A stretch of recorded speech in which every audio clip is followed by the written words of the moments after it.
Slaves you were, and slaves you remain. But the terrible penalty of crucifixion has been set aside on the single condition that you identify the body or the living person of the slave called Spartacus. So that's from the movie Spartacus. And remember, at that point, all of the slaves start getting up one after another. I am Spartacus. Another guy pops up. I am Spartacus. And so that's what you had going on at the Air Force Academy. All of these cadets now, a whole bunch of cadets all over that dorm wrote Bible verses on their whiteboards. One of them even wrote a verse from the Quran about how there is no compulsion in religion, because that's exactly what was going on. The Air Force exercising compulsion in religion, contrary not only to the scriptures, but to this verse in the Quran, violating the cadets' freedom of speech and freedom of religion all in one fell swoop. Let's grab a call quickly from Dean. Dean, welcome to Focal Point with Brian Fisher. What's on your mind? Dean, are you with me? Okay, let's go to Buddy in Victoria, Texas, if we can get back to Dean. Okay, I guess we lost Dean. Let's go to Buddy, Victoria, Texas. Buddy, welcome. What's on your mind? Thank you, sir. I got to remind y'all, remember that them two pilots were Muslim. Yes, they were. They are or were. We can't forget what the president always says, that it's a peaceful religion. Religion of peace. All right. Well, I appreciate the reminder. In fact, let's go to clip number 12, Rob, if we can find that, the CIA director. Again, President Bush was self-deceived. I don't know if he actually believed Islam is a religion of peace or just said it because it'd be just politically impossible to tell the truth. But, President Bush called it a religion of peace 2 days after 9/11. It's just absurd. It's an absurd statement to think that Islam is a religion of peace. And that got us into a lot of trouble. I think the reason that President Bush stayed in Iraq and stayed in Afghanistan is he believed that lie. It's a total falsehood that Islam is a religion of peace. But President Bush believed it. So he said, look, if we can just give these people a taste of democracy, then everything will be fine, because their religion is a religion of peace and it's been hijacked by all these bad people, instead of the religion itself being something that is dark and evil and twisted and dangerous, which is the actual truth. And again, our adversary, my adversary, is not Muslims. It is Islam. It is the religion. It's the agenda. It's the ideology, the totalitarian ideology. That is the problem. Islam is a religion that is wicked and dark and evil. And if somebody is going to be a devout practitioner of Islam, then we're going to have to resist them, not because of them, not because we have some kind of inbuilt prejudice against them. It's because the religion that they devoutly follow is an evil, wicked religion. And so we've got to exercise some kind of restraint. Anyway, here, so if you got the president of the United States falsely believes this is a religion of peace, whether it's President Bush or President Obama. And it's even worse if you have a CIA director, because remember, the Central Intelligence Agency, this is the agency that's responsible to make sure that our military has the intelligence, the information they need to keep us safe. Well, rule number one is you have to know your enemy. Now listen to this soundbite from John Brennan. This guy is a Muslim converted to Islam when he was on duty in the Middle East back in the 80s. So this guy's a Muslim. Now, this guy if he's a faithful Muslim, then he donates a part of his paycheck to support terrorism every time he makes a donation, because Muslims are required to do that. They have an obligation to give a certain amount of tithe, and a percentage of that is siphoned off everybody's gift to support terrorism around the world, to support jihad. So our CIA director is a Muslim convert who supports jihad out of his own wallet. And listen to what he had to say about Islam. Same thing with Al-Qaeda. They have a perverse and very corrupt interpretation of Quran. One of the things that I'm struck with when I travel throughout the Middle East and I meet with leaders, military and civilian, these are individuals who are Quranic scholars themselves, and they are the ones who are most annoyed at how Al-Qaeda has hijacked their religion and how they have really distorted the teachings of Muhammad, for violent purposes. Now, quite unfortunately, though, that ideology, that agenda of Al-Qaeda has gained resonance and following in many parts of the world. So, Brennan just kind of contradicts himself in that one soundbite. He says, look, their message, Al-Qaeda's message, destroy the infidels, cut their heads off, has gained resonance in many parts of the world.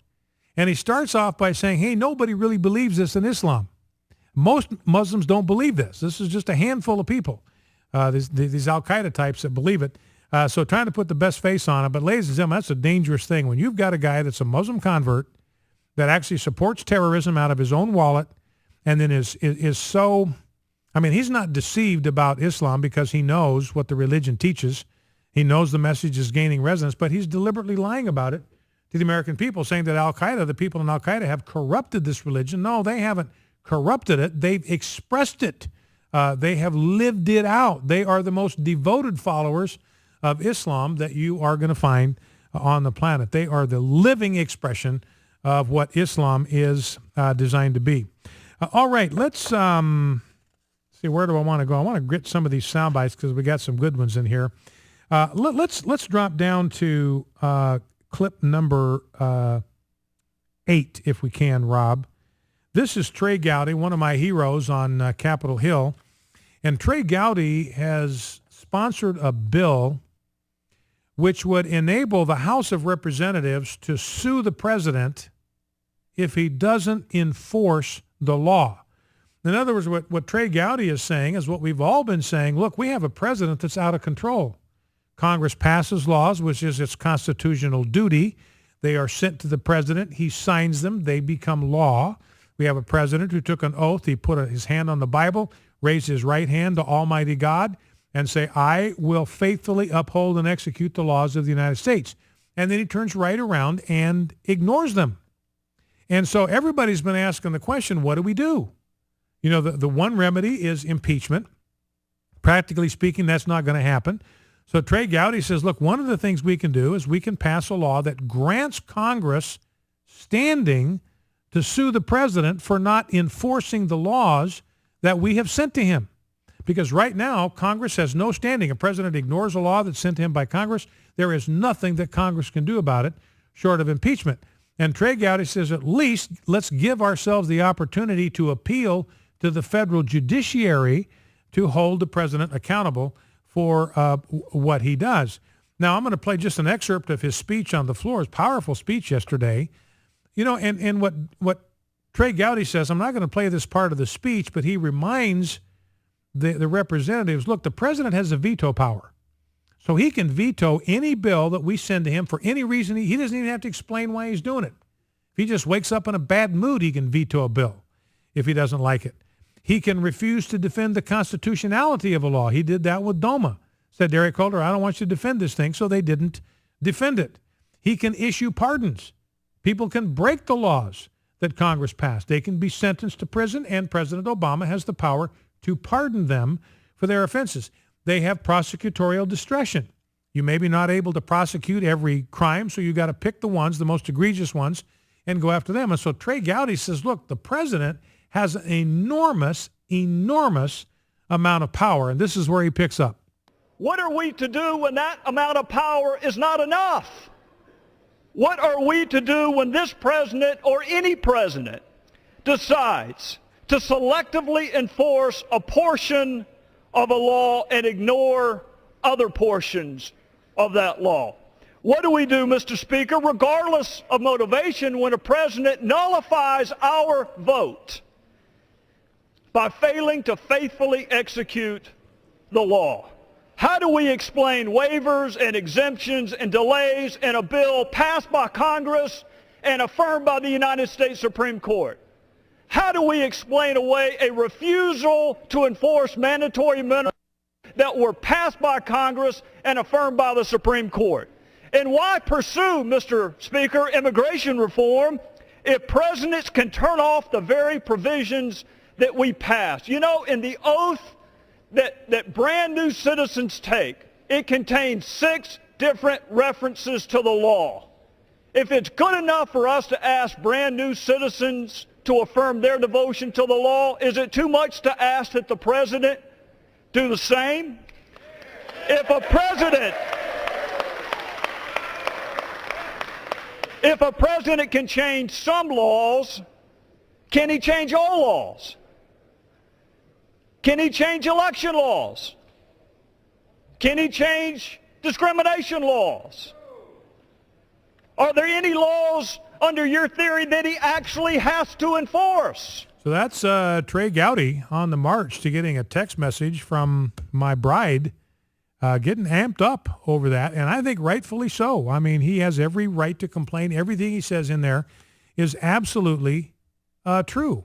You know, what is Congress to do when you have a president that selectively enforces a part of the law, picks one part to enforce, ignores the rest, and therefore by his own hubris and arrogance and conceit and tyranny nullifies the vote of the representatives of the American people, violates his oath of office to faithfully execute the laws?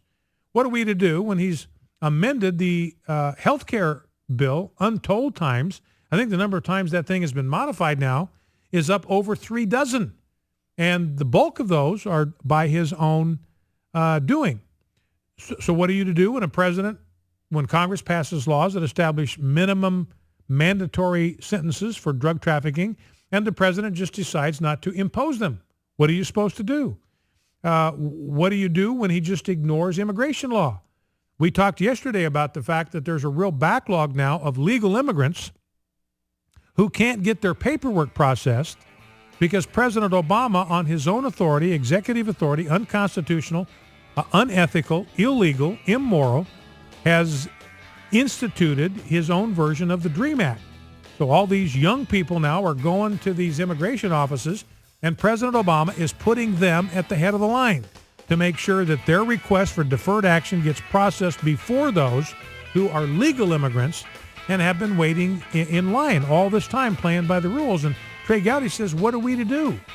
We got the Obamacare Act. It's actually been upheld by the Supreme Court, and President Obama still will not enforce it. You know, and he says, look, are there any laws anywhere that this president actually has to enforce? Powerful speech, good law. President Obama naturally has threatened to veto it.